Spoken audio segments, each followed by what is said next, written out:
Téléspectateurs, téléspectatrices, mesdames, mesdemoiselles, monsieur Godefroid Karanda, donc bonjour l'Afrique. Bonjour à toi Godefroid, comment vas-tu? Bonjour. C'est un plaisir pour moi de te retrouver 2 ans après, car la première émission que nous avons eu à faire ensemble, Godefroid, je me rappellerai très bien, c'était à Épinay.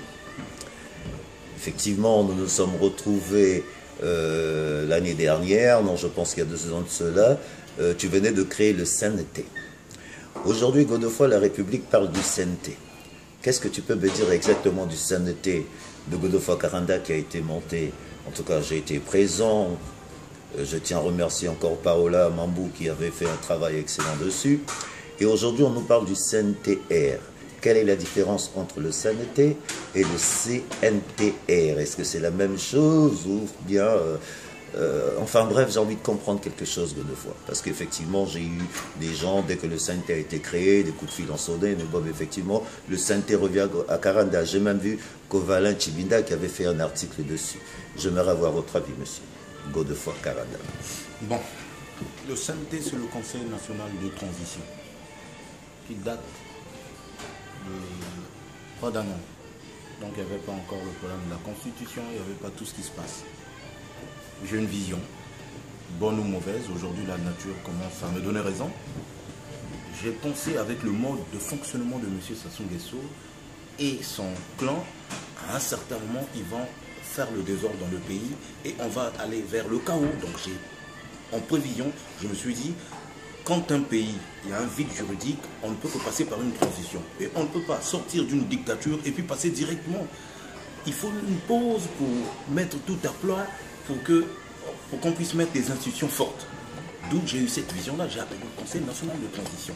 Les gens prenaient ça pour la blague, et quand les gens sont partis à l'Élysée, on leur a dit créer un Conseil national de transition, c'est ce qui a été dit. Au sorti de là, il y a des gens qui pensent qu'il n'y a que ces vieux-là, les mêmes amis de Sassou qui doivent toujours diriger.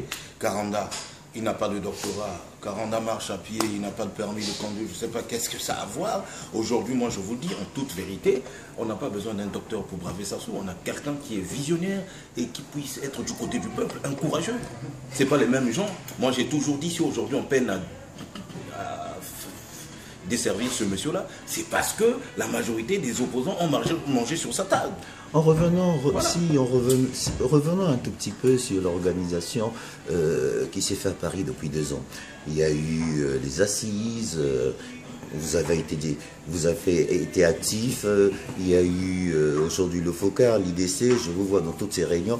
Godefroid, vous pensez pas que avec tous ces mouvements qui ont été montés, qu'aujourd'hui vous vous retrouvez au stade où ce que personne n'arrive à s'entendre parce qu'il y a eu trop de réunions, non, ces 2 dernières années?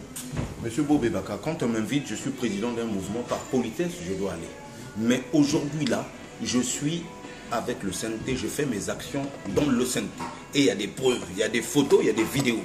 Quand il s'agissait, par exemple, d'asphyxier le président de la République, moi j'ai beaucoup pesé auprès des magistrats français, on a saisi ces biens. Primo. Quand il s'agissait de poursuites judiciaires, je me suis rendu à la Cour pénale internationale pour réactiver les dossiers. Quand il s'agissait de vouloir tuer les gens ici, j'ai saisi le procureur de la République, la présidence, je vous ai apporté des courriers. Quand il s'agissait de faire la pression à l'administration américaine, j'ai des courriers que vous avez vus. Maintenant, IDC, FOCAD ou je ne sais pas quoi, je vais par politesse. Mais cela ne veut pas dire que je suis avec eux. Cela ne veut pas dire que je ne connais pas ce qui se passe. Mais moi, j'ai pour habitude, on a un combat. Si je me mets à taper sur l'IDC, sur le FOCAD, je vais affaiblir le combat. Moi, notre cible, c'est Sassou. Le jour que Sassou va partir, on va s'asseoir. En ce temps-là, on va régler nos comptes. Les linges sales se lavent en famille. Mais les gens, je dis et je répète, on ne peut pas être à l'opposition et chez Sassou. Et puis, et même, est-ce que c'est réfléchi de penser qu'on doit s'asseoir avec Sassou discuter? Il a les faiblesses. Là, il vient de tuer quelqu'un à Dolisie. Mais soyons sérieux. Un tueur, moi je vous ai dit que Sassou est un tueur, il restera tueur. Les mêmes causes produiront les mêmes effets. Il est voleur, il restera voleur à vie. Donc c'est indécent de ma part de me retrouver au gouvernement de Sassou ou bien sur la même table de Sassou. On va discuter de quoi, monsieur? S'il vous plaît. Vous allez prendre les cahiers. Est-ce que les gens de Dolisie ont besoin des cahiers? Et derrière, il y a des pratiques mystiques. On dit que c'est les jeunes qui l'ont tué. Non, ils avaient besoin du sang. Là, il y a 10 litres de sang. Il va prendre ça après le dîner et il est content. C'est tout ce qu'il sait faire. Mais moi, je dis, on ne va pas laisser cette situation dans une impunité. Je vais contacter les parents du défunt. Je vais donner le dossier à Maître Tricot. On va les poursuivre ici, sur le plan international. Maintenant, eux qui pensent qu'ils sont enfants du président, qu'on ne peut pas les poursuivre, c'est faux.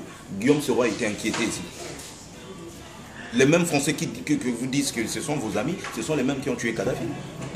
Ils étaient en affaire avec Kadhafi. Donc aujourd'hui...